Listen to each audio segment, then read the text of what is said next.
كلنا بنمر بتجارب صعبة، لكن في تجارب بتسيب علامة وأثر كبير قوي في حياتنا. عارفين بيفور اند افتر؟ يعني بيفور الحدث غير افتر الحدث. تصرفاتنا، نظرتنا للحياة، نظرتنا للأشخاص، حتى نظرتنا لنفسنا، ده اللي بنسميه الصدمة النفسية. الصدمة مش مجرد لحظة صعبة بنمر بيها، لكنها شعور صعب جدا جدا جدا بنعيشه، بنفقد فيه مشاعر كتيرة جدا. للأسف هو شعور مستمر، بنفقد فيه طعم الحياة، بنفقد فيه الإحساس، بنفقد فيه مشاعرنا بكل حاجة، لدرجة إن إحنا بيجيلنا لحظة بنبقى مش فاهمين هل إحنا أصلا هنعرف نعيش مبسوطين تاني ولا هنفضل مكملين في اللي إحنا فيه. هل إحنا هنعرف نحس بطعم أي حاجة في حياتنا ولا هنفضل زي ما إحنا. ممكن نحس بالخوف الشديد، ممكن نحس بالألم، حتى إحساس بالعجز قوي قوي. مش شرط تكون الصدمة بسبب حاجة كبيرة أو كارثة كبيرة مرينا بيها. في ناس كتير بتبقى متخيلة إن الصدمة لازم تبقى سببها مصيبة، لكن أحيانا بتبقى مواقف بسيطة جدا، كلمات بسيطة قوي ممكن تسيب أثر كبير قوي فيه. يعني إيه الصدمة بتغير نظرة الشخص لنفسه ونظرته للحياة ونظرته للناس اللي حواليه. للأسف اللي بنمر بيه في الصدمة، سواء من ذل أو إهانة أو تعنيف أو صدمة من أيام ما كنا صغيرين في مراحل الطفولة من أب أو أم، زي التنمر، زي التحكم، زي السيطرة، الإهمال أو الرفض، أو صدمة خيانة. الإنسان فعليا بعد الصدمة بيتغير تغيير شديد جدا.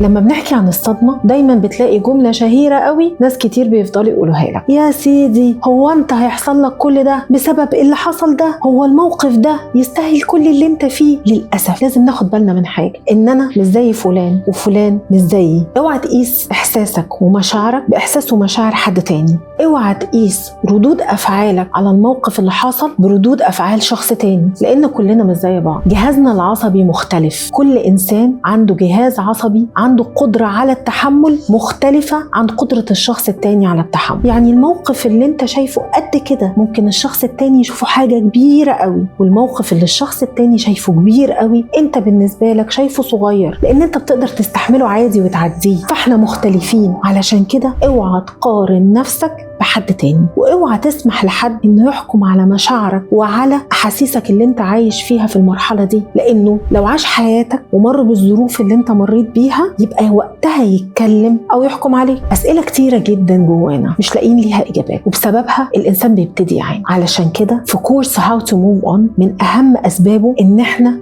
ازاي نقدر نساعد الناس ان هي تخرج من الصدمة النفسية اللي هي مرت بيها، سواء كانت inner child او من مرحلة الطفولة او حصلت لها في فترة المراهقة او لما كبرت. وخلينا نبقى فاهمين كويس قوي معلومة، ان المواقف والصدمات اللي بنمر بيها واحنا اطفال صغيرين بتفضل معلمة جوانا وسايبة اثر كبير جدا لحد ما بنكبر، وهي غالبا اللي بتتحكم في تصرفاتنا ومشاعرنا وبتتحكم في المواقف والظروف اللي احنا بنمر بيها، لان احنا معالجناهاش اصلا، لأن وجعها وألمها والمشكلة بتاعتها بتفضل مستمرة من وإحنا أطفال لحد ما بنكبر. احنا عملنا الكورس ده علشان نساعدك ازاي اولا تكتشف ان انت في حالة صدمة، وازاي تتقبل الصدمة دي، وازاي تعرف تمر بالمراحل الصدمة اللي كده كده بمزاجك او غصب عنك هتمر بيها، وازاي نساعدك ان انت هتتخطاها، وازاي تعرف ان انت كان عندك مفاهيم غلط وعندك افكار غلط وعندك طرق غلط كنت بتستخدمها، علشان كده وصلت للصدمة اللي انت فيها. احنا عايزين نوصلك لحالة السكون اللي انت بتحلم بيها وبتتمناها. عايزين نخليك تعرف ازاي افهم نفسي، وازاي اعرف اتعامل معاها، وازاي اعرف اعدي كل الصدمات اللي انا مريت بيها. احنا مستنيينك دلوقتي تحجز في الكورس علشان تقدر تستفاد من كل اللي قلنا لك عليه، واعمل شير للفيديو وابعته لاي حد شايفه محتاج